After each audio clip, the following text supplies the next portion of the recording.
સમાચાર સવારમાં આપનું સ્વાગત છે। તાજના તાજા અને મહત્વપૂર્ણ સમાચારો પર એક નજર કરીએ તે પહેલા ચેનલને સબસ્ક્રાઇબ કરી લો।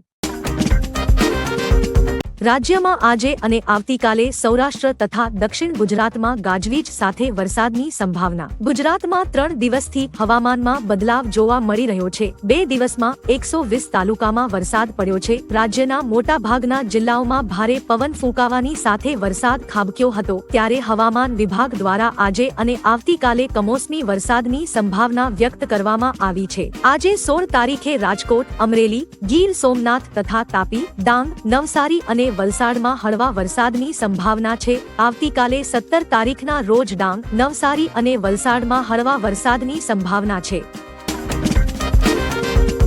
માવઠામાં થયેલ નુકસાનીને પગલે સરકારનો મોટો નિર્ણય। કૃષિ મંત્રીએ પાક નુકસાનીનો સર્વે કરવા આદેશ આપ્યો। કમોસમી વરસાદે જગતના તાતને રોવડાવ્યા છે। ખેડૂતોને મોટા પાયે નુકસાની વેઠવાનો વારો આવ્યો છે। સરકારે ખેડૂતોના હિતમાં નિર્ણય લેતા નુકસાનનો સર્વે કરવા આદેશ આપવામાં આવ્યો છે। કૃષિ મંત્રી રાઘવજી પટેલે જણાવ્યું કે ખેતીવાડી વિભાગ અને સંલગ્ન સંસ્થાઓને સર્વેની કામગીરી શરૂ કરવા માટે સૂચના આપી છે। આ નિર્ણય સીએમની અધ્યક્ષતામાં યોજાયેલ બેઠકમાં લેવાયો હતો। આગામી 17 મે પછી નુકસાનીનો રિપોર્ટ આવવાની શક્યતાઓ છે। વલસાડમાં ભારે પવન સાથે વરસાદ, કચ્છમાં કરા સાથે તો રાજકોટ, અમરેલી અને ડાંગમાં વરસાદ। રાજ્યમાં છેલ્લા 2 દિવસથી વરસાદી માહોલ જોવા મળી રહ્યો છે। તેવામાં ગઈકાલે વલસાડના બિલપુરી, ધર્મપુર, સિદુંબર અને બરુમાળ ગામમાં ભારે પવન સાથે વરસાદ પડ્યો હતો। ધર્મપુરના જાગીરી, નડગધરી અને બોપી જેવા અંતરિયાળ ગામોમાં કેરીના પાકને નુકસાન પહોંચ્યું છે। બીજી બાજુ કચ્છના નખત્રાણા અને સાંગનારા સાથે અન્ય વિસ્તારમાં કરા સાથે વરસાદ પડ્યો હતો। તેથી ઘણી જગ્યાએ પાણી ભરાતા પૂર જેવી સ્થિતિ સર્જાઈ હતી। પોરબંદરમાં બરડાના શિશલીમાં એક વ્યક્તિ તથા અમરેલીના બાબરામાં એક મહિલા પર વીજળી પડતા તેઓ ઘાયલ થયા હતા। અમરેલીના નાના ભંડારિયાની સ્થાનિક નદીમાં પૂર આવ્યું હતું। વીરપુર સહિત રાજકોટના ગ્રામ્ય વિસ્તારમાં વરસાદ પડ્યો છે। ડાંગમાં પણ ઘણો વરસાદ પડ્યો છે।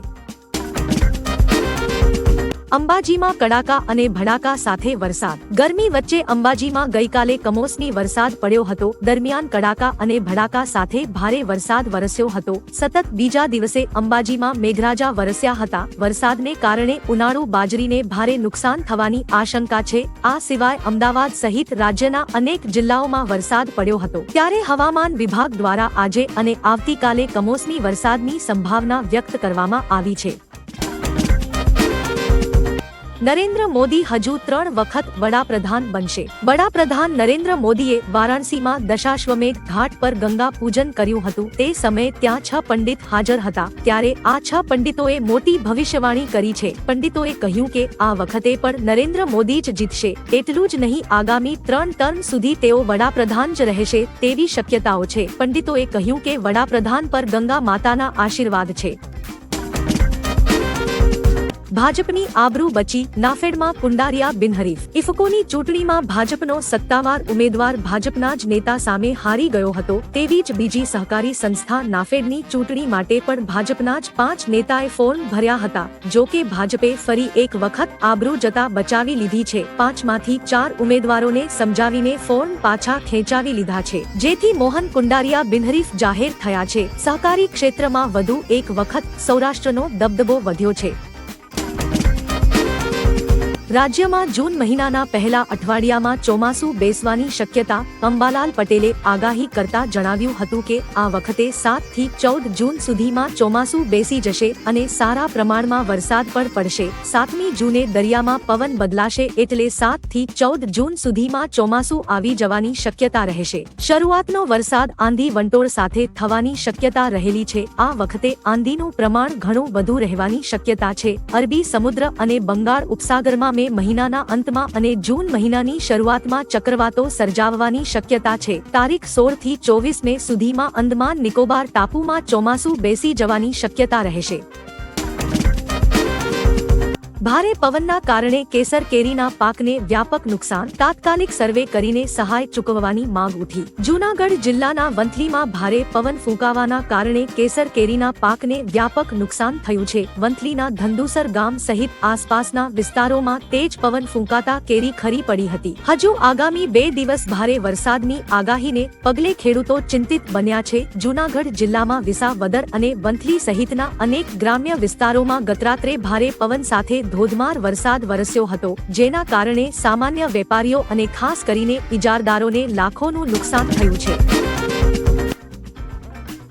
ગુજરાતમાં ફરી મોટી દુર્ઘટના. નર્મદા નદીમાં ડૂબવાની ઘટના બાદ વધુ એક ઘટના સામે આવી છે. મોરબીની મચ્છુ નદીમાં 7 યુવાનો ન્હાવા પડ્યા હતા. આ 7માંથી 3 યુવાનો ડૂબ્યા હોવાના અહેવાલ છે. ફાયર બ્રિગેડની ટીમે યુવાનોની શોધખોળ કરી હતી. ગઈકાલે જ પોઈચા પાસે નર્મદા નદીમાં સુરતનો પરિવાર ડૂબ્યો હોવાની ઘટના બની હતી. તે પહેલા નવસારીના દાંડીમાં પણ આવી જ એક ઘટના ઘટી હતી. છેલ્લા 3 દિવસથી રાજ્યમાં ડૂબવાના કિસ્સાઓ વધુ બની રહ્યા છે. ના ઘર, ના કાર અને ના જમીન સાથે પીએમની કેટલી સંપત્તિ. પીએમ મોદીએ વારાણસી લોકસભા સીટ પરથી 3જી વખત ઉમેદવારી નોંધાવી. તેમણે નામાંકન સમયે તેમનું ચૂંટણી સોગંદનામું પણ દાખલ કર્યું. એફિડેવિટ મુજબ પીએમ મોદી પાસે પોતાનું કોઈ ઘર નથી, તેમની પાસે કોઈ કાર પણ નથી. તેમની પાસે કુલ 52,920 રૂપિયાની રોકડ છે. એસબીઆઈની ગાંધીનગર શાખામાં તો 13,000 રૂપિયા જમા છે. આ સિવાય તેમની પાસે એસબીઆઈમાં કુલ 2,85,60,000 રૂપિયાની એફડી પણ છે. 400 સીટ મળી તો કાશી અને મથુરામાં ભવ્ય મંદિર બનાવીશું. દિલ્હીમાં ચૂંટણી પ્રચાર દરમિયાન આસામના મુખ્યમંત્રી હિમંતા બિસ્વા શર્માએ કહ્યું કે જો એનડીએને 400 સીટો મળશે તો જ્ઞાનવાપીમાં શિવાલય અને મથુરામાં શ્રી કૃષ્ણ મંદિર બનાવવામાં આવશે. પીઓકે ફરીથી ભારતનો ભાગ બનશે. અમને 300 બેઠકો મળી ત્યારે અમે રામ મંદિર બનાવ્યું અને હવે જ્યારે 400 બેઠક મળશે ત્યારે જ્ઞાનવાપી મસ્જિદની જગ્યાએ બાબા વિશ્વનાથ મંદિર બનાવવામાં આવશે.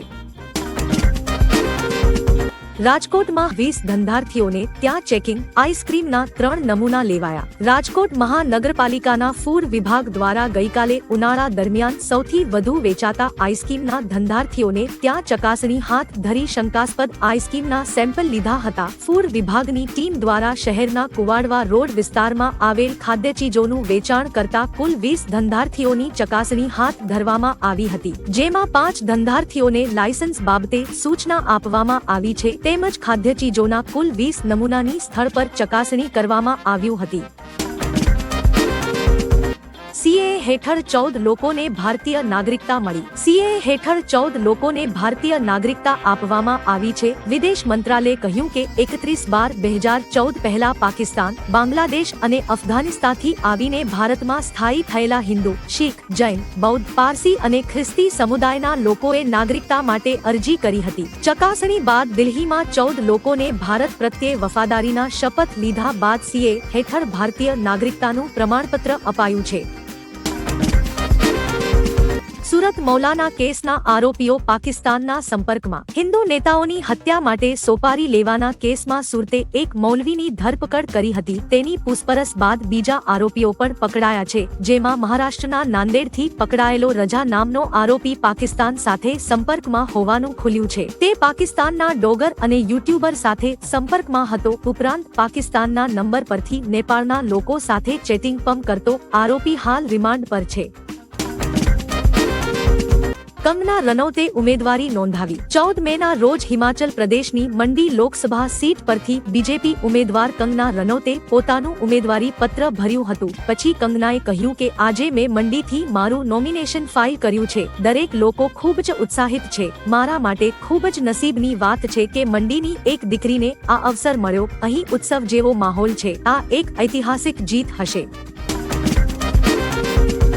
14 કરોડ રોકડા, 8 કિલો સોનું અને 170 કરોડની સંપત્તિ પર આઈટી રેડ. મહારાષ્ટ્રના નાંદેડમાં આવક વેરા વિભાગે ભંડારી ફાઇનાન્સ અને આદિનાથ કોઓપરેટિવ બેંકના વિવિધ સ્થળો પર રેડ કરી હતી, જેમાં અઢળક કાળું નાણું મળી આવ્યું છે. 72 કલાક સુધી ચાલેલા દરોડામાં 8 કિલો સોનું, 14 કરોડની રોકડ સહિત કુલ 170 કરોડ રૂપિયાની સંપત્તિ મળી આવી હતી, જેને જપ્ત કરવામાં આવી છે. અધિકારીઓને રોકડની ગણતરી કરવામાં લગભગ 14 કલાકનો સમય લાગ્યો હતો. અગ્નિવીર યોજનાને ફાડીને કચરામાં ફેંકી દઈશું. કોંગ્રેસ નેતા રાહુલ ગાંધી અને અખિલેશ યાદવે ઉત્તર પ્રદેશના જાલોન અને ઝાંસીમાં રેલીઓ કરી હતી. રાહુલે ઝાંસીમાં કહ્યું કે સરકાર બનતાની સાથે જ અમે અગ્નિવીર યોજનાને ફાડીને કચરામાં ફેંકી દઈશું. અમે શહીદો સાથે ભેદભાવ નહીં થવા દઈએ. નરેન્દ્ર મોદીએ 22 અબજપતિઓની 16 લાખ કરોડ રૂપિયાની લોન માફ કરી છે. આટલા પૈસા અમે ગરીબોને આપીશું. તમારું શું માનવું છે? આ યોજના બંધ થવી જોઈએ.